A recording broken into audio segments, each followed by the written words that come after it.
Hello tout le monde et bienvenue sur ma chaîne YouTube. Pour tous ceux qui ne me connaissent pas et qui me découvrent sur cette vidéo, je suis Bénédicte Kissita, ingénieure en conception mécanique. Oui, des fois je me prends un peu la tête. Et passionnée par la croissance du cheveu nappy parce que je pense tout simplement que les Africains doivent au maximum garder leur identité et ça se passe pas seulement dans la préservation de leur culture, la préservation de leur peau, mais aussi dans l'acceptation de la nature crépue de leurs cheveux. Sans faire de leçon de morale à qui que ce soit, l'objectif ici est de nous encourager tous à ce retour au naturel qui n'est pas si évident. Petit disclaimer pour commencer, je ne suis ni tricologue, ni coiffeuse experte, ni quelqu'un qui a la prétention de connaître tous les contours sur le cheveu nappy.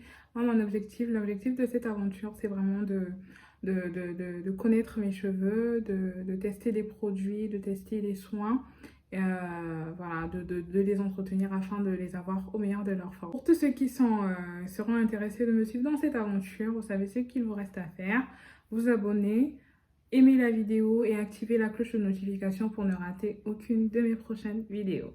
Du coup, pourquoi cette vidéo?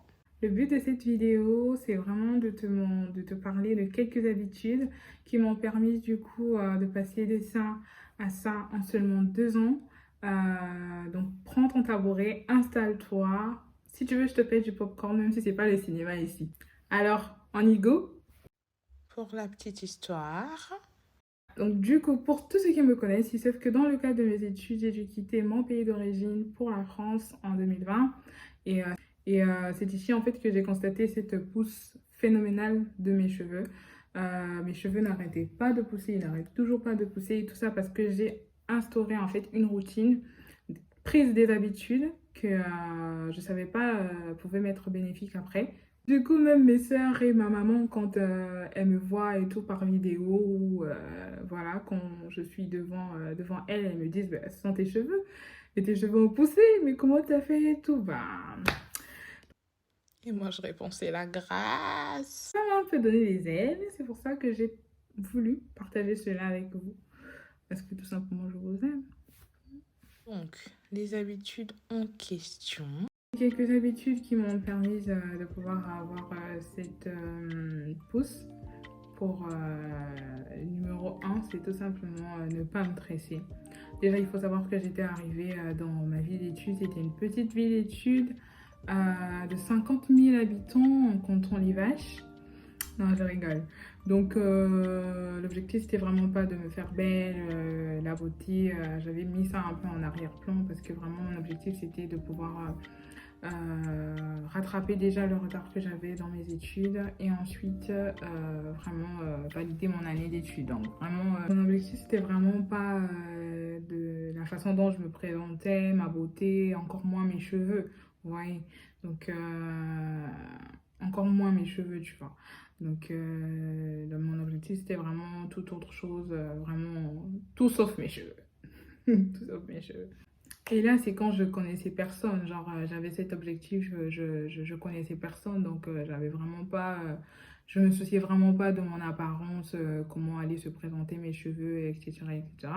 Et quand j'ai fait quelques connaissances dans la ville, j'ai découvert qu'il y avait des salons et quand j'ai demandé du coup à une coiffeuse combien je pouvais avoir ma tête, toute ma tête de natte collée, elle m'a dit 120 euros. Donc 120 euros. 120 euros quoi. Donc j'ai dit, j'ai abandonné l'idée tout simplement de me faire tresser. Et c'est là du coup que m'est venue l'idée d'apprendre à faire les tresses toute seule. Mais est-ce que j'avais le temps pour faire les tresses toute seule? J'avais pas le temps de me faire les tresses toute seule parce que voilà, j'étais habituée à une vie où tu rentres à la maison, maman cuisine pour toi, donc tu n'as vraiment rien d'autre à faire après tes études. Mais là, tu devais tout faire, préparer, arranger ta maison, tout ça là. Donc j'avais vraiment pas le temps de prendre soin de mes cheveux. Donc ça m'a aidé dans le sens où ne pas me faire tresser a limité en fait l'alopécie de traction. Donc ça limitait en fait la casse de mes cheveux. Et ça m'a aidé tout simplement à atteindre ce résultat. Ensuite, en deuxième point, j'avais adopté en fait les produits sans sulfate pour le lavage de mes cheveux, shampoing après shampoing de la gamme Cantu. Voilà, c'est des produits que j'aime bien, qui sentent bien et je les utilise jusqu'à présent. J'ai pas changé de gamme, j'ai pas changé de produit. Voilà. En troisième point, vient le fait de garder ses cheveux en section. Là, je vous montre comment je mets mes cheveux en section. Lors du lavage, tout simplement. Lors des soins, gardez toujours ses cheveux en section afin de limiter la casse. Parce que le fait de les garder en section vous permet de mieux les démêler, de mieux maîtriser en fait chaque section et d'y aller doucement. Du coup, si vous les démêlez bien, vous avez moins de pertes, donc moins de casse. Après du coup mon lavage, je scellais l'hydratation avec mon huile de palmiste bio de chez nous. Donc, donc les cheveux mouillés, j'applique mon huile vraiment pour garder au maximum l'hydratation pendant la semaine suivante de mes soins. Et ça m'a beaucoup aidé parce que ça ramollit mes cheveux. Je vous mets les caractéristiques là de cette huile de palmiste qui est vraiment super pour les traitements de cheveux nappis. Le tout dernier point, c'est vraiment de laisser mes cheveux sécher à l'air. Donc ne pas utiliser des produits, des sources de chaleur pour sécher mes cheveux comme les séchoirs et autres. C'est vraiment de les laisser respirer après que j'ai terminé du coup de sceller l'hydratation avec mon huile. Je les laisse respirer, je les laisse sécher à l'air libre, vraiment sans utiliser aucune source de chaleur.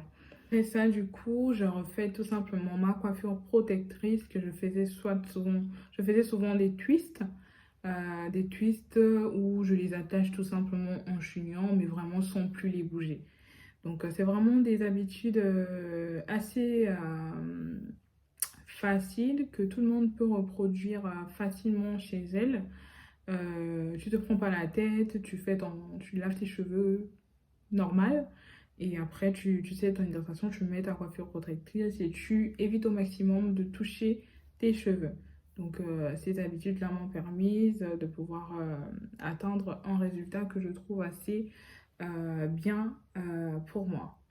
Donc des choses que j'ai faites de façon désintéressée mais qui ont produit des résultats assez good. Donc à comme une plus forte raison, si on se plongeait dans des soins hebdomadaires, je pense que ça serait mes cheveux m'arriveront là, sans prétention aucune. Et vous la team, qu'est-ce que vous avez comme astuce pour optimiser la pousse de vos cheveux? Rendez-vous dans les commentaires. D'ici là, je vous fais de gros bisous. À la prochaine vidéo. Ciao!